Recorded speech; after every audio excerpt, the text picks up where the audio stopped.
Pascua de Resurrección. No olvidemos que estamos preparándonos pues para celebrar el misterio central de nuestra fe, el misterio pascual, nuestra redención, la muerte y la resurrección de Jesucristo, no como un hecho histórico, sino como algo vivencial, algo que nos toca a nosotros. Cristo va a morir y va a resucitar, vive y muere continuamente en ese dinamismo que es la redención que todos los hombres necesitamos. Por eso cada año la Cuaresma es como una primavera de la Iglesia y la Pascua debe significar la floración de virtudes y de santidad en el pueblo cristiano. Los elementos que se nos recomienda inculcar mucho durante esta temporada son el bautismo y la penitencia. Gracias a Dios todos somos un pueblo de bautizados, pero aunque no nos vamos a bautizar, preparémonos para renovar la dignidad altísima del bautismo que nos configura con la muerte y la resurrección de Cristo. El sábado santo en la noche vamos a renovar todos junto a la tumba de Cristo ya vacía, que hemos muerto con Él y que con Él queremos vivir la resurrección, la vida eterna. Y el otro elemento, el de la reconciliación, el de la penitencia, es tan importante porque no hemos usado bien de nuestra dignidad, de nuestra libertad, y hemos preferido las cosas malsanas a los bienes que Dios nos daba en su redención. Y la Cuaresma es para reflexionar en los verdaderos bienes a los que tenemos que convertirnos otra vez.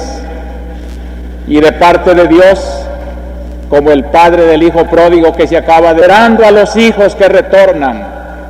Y cuando ese anhelo de Dios por salvarnos se encuentra con la miseria del hombre que se arrepiente, se da entonces el gran abrazo que se llama la reconciliación y que es el tema de las lecturas de este domingo, para hacernos un llamado a la reconciliación.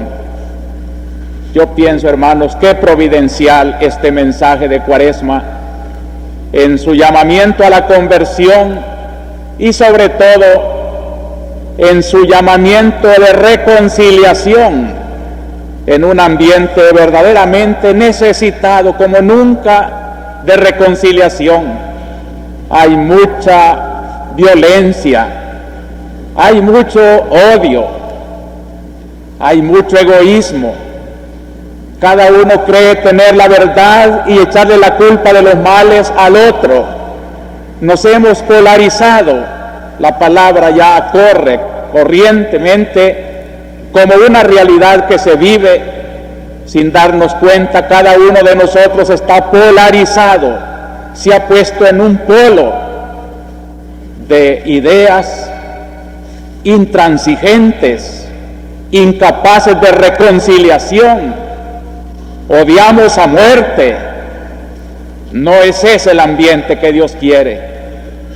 Es un ambiente necesitado como nunca del gran cariño de Dios, de la gran reconciliación.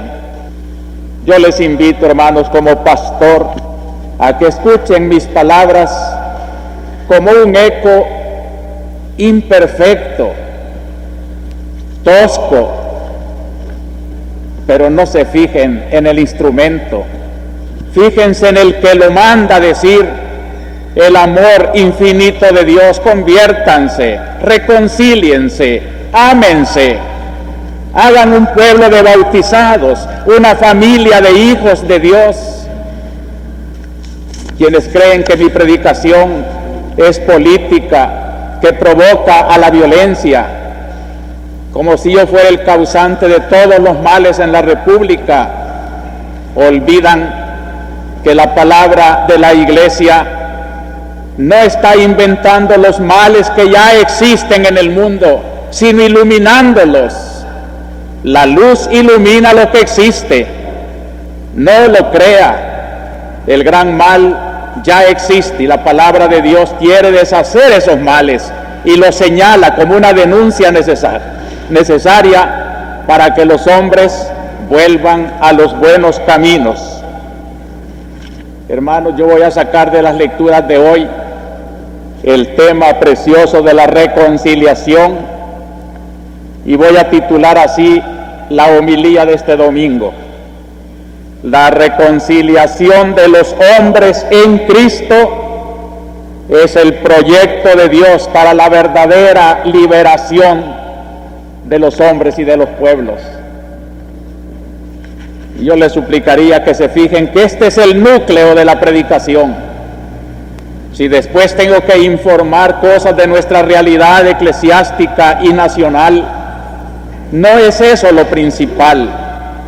Esas realidades las vamos a iluminar con este núcleo: conciliación de los hombres en Cristo, proyecto de la verdadera liberación.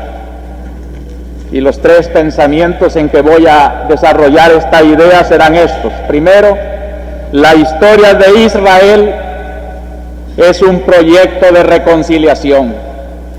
Segundo, la parábola de la reconciliación en el Evangelio de hoy.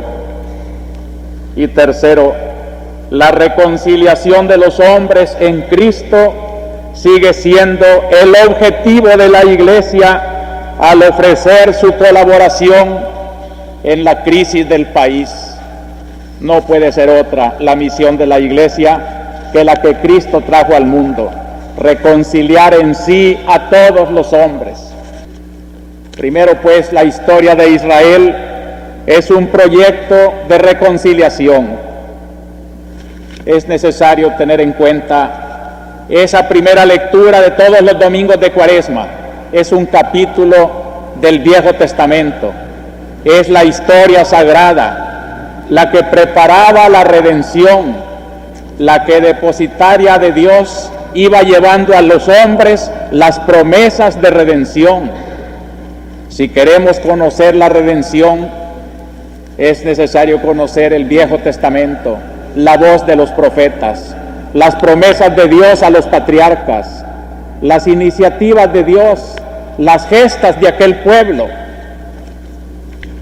Y en resumen, todo el Viejo Testamento se podría reducir a ese proyecto: la creación, el pecado, la reconciliación. La creación es un acto de amor de Dios. Nos crea por amor, para la felicidad, para ser sus hijos. Nos hace libres a su imagen y semejanza. Pero el hombre no supo usar su libertad y rompió relaciones con Dios. Es el pecado. Desde aquel momento en que Adán sale del paraíso a ganarse el pan con el sudor de la frente, y la mujer lleva la sentencia de los dolores de parto, el hombre y la mujer son unos desterrados. Tienen que retornar. El retorno es doloroso. Toda la historia de Israel es el camino de retorno de la humanidad que ha roto con Dios. Todo el precioso libro del Éxodo, saliendo de la esclavitud de Egipto hacia la tierra prometida, es el símbolo de un peregrinar, de un retornar, de un buscar la reconciliación. Y llega el momento pleno de la historia, lo que nos ha dicho hoy San Pablo: Dios vino en Cristo a reconciliar a los hombres. Dichosos los que encuentran a Cristo. Han llegado a la meta de sus aspiraciones. La reconciliación. No se puede dar una reconciliación con Dios sino en Cristo, depositario de su perdón y de su amor. En ese contexto de creación, de pecado y de reconciliación. Hay que leer todas las páginas del Viejo Testamento, todas las fases de la historia de Israel, una historia de infidelidades y de arrepentimientos, una historia que Dios compara con el marido que ve infiel a su esposa y no obstante sus pecados la vuelve a perdonar, un cariño de reconciliación. De lo largo de esta cuaresma, si nos hemos ido fijando, hemos ido viendo esa reconciliación a través de nombres muy conocidos. Ya en la historia de la salvación, aquel pecado de Adán, comienza a forjarse un pueblo de un nómada que se llama Abraham, y de lo imposible Dios hace nacer un pueblo con el cual pacta una promesa que la vimos el domingo, hace 2 domingos, Dios en la figura de fuego pasando entre las víctimas inmoladas para jurarle a Abraham que sus promesas se van a cumplir, que tendrá un pueblo del cual serán bendecidas todas las naciones y que vendrá la redención que el mundo espera. Ese pueblo en los patriarcas era incierto, vivían de la fe, de una tierra que Dios había prometido y que no sabían dónde estaba, parecían locos, y sin embargo no eran locos sino hombres de fe. Dios lo ha prometido, tiene que cumplirlo. Para colmo, caen esclavos de Egipto, parece que las promesas hubieran muerto, y allá en Egipto la promesa de Dios vuelve a reverdecer en otro hombre famoso, Moisés. Va a sacar del cautiverio al pueblo, lo conduce a través de 40 años y de prodigios maravillosos por el desierto, y este domingo 4 de Cuaresma nos presenta la liturgia ese pueblo entrando ya a la tierra prometida. Dios está cumpliendo sus promesas.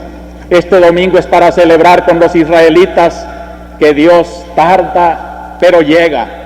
¿Cuántos siglos han pasado? Y ahora están aquí ya, después de pasar el río Jordán, allá en Gilgal, han levantado un monumento de piedras del río y se celebra la primera Pascua en tierra prometida. Hay que purificarse y se realiza la sangrienta purificación de la circuncisión. Hombres circuncisos, como Dios le había pedido a Abraham, ya están listos para celebrar la primera Pascua. Pascua que se celebra ya con frutos de la tierra. Ya no hay necesidad de un maná milagroso. El hombre tiene que comer de una tierra que Dios le da. Hay una relación maravillosa, hermanos. Y en este momento en que la tierra del Salvador es objeto de conflictos, no olvidemos que la tierra está muy ligada a las bendiciones y a las promesas de Dios. El hecho es que Israel ya tiene tierra propia. Toda esta tierra te la daré, le había dicho Dios a los patriarcas. Y después del cautiverio, conducidos por Moisés y Josué, aquí está la tierra. Por eso se celebra una gran liturgia de acción de gracias, la primera Pascua de Israel, que ya nos llama a nosotros a celebrar con igual gratitud, adoración, reconocimiento al Dios que nos salva, que nos ha sacado también de las esclavitudes, el Dios en quien ponemos nuestra esperanza para nuestras liberaciones. Es el Dios de Israel, que está recibiendo este día la celebración de la primera Pascua. Hay un sentido teológico, decía, entre la reconciliación y la tierra. Y yo quiero subrayar esta idea, hermanos, porque me parece muy oportuna. No tener tierra es consecuencia del pecado. Adán, saliendo del paraíso, Hombre sin tierra es fruto del pecado. Hoy Israel, perdonado por Dios, regresando a la tierra, comiendo ya espigas de su tierra, frutos de su tierra, Dios que bendice en el signo de la tierra. La tierra tiene mucho de Dios y por eso gime cuando los injustos la acaparan y no dejan tierra para los demás. Las reformas agrarias son una necesidad teológica. No puede estar la tierra de un país en unas pocas manos. Tiene que darse a todos y que todos participen de las bendiciones de Dios en esa tierra, que cada país tiene su tierra prometida en el territorio que la geografía le señala. Pero debíamos de ver siempre y no olvidarlo nunca esta realidad teológica de que la tierra es un signo de la justicia, de la reconciliación. No habrá verdadera reconciliación de nuestro pueblo con Dios mientras no haya un justo reparto, mientras los bienes de la tierra de El Salvador no lleguen a beneficiar y a hacer felices a todos los salvadoreños. Necesitamos pues que esta tierra que tiene algo de Dios la reconozcamos así como sagrada. En el capítulo 2 de la profecía de Oseas hay una descripción preciosa de esta idea que estoy tratando de profundizar.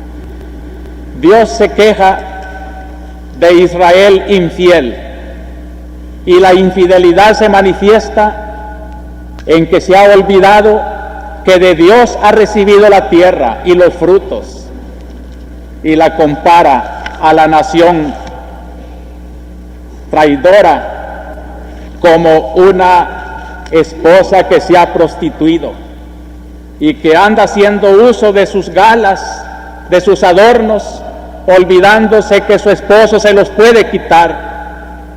Y Dios le dice: yo soy tu esposo, yo te he dado la tierra, tú estás haciendo como si yo no existiera, yo te voy a quitar todo lo que te he dado.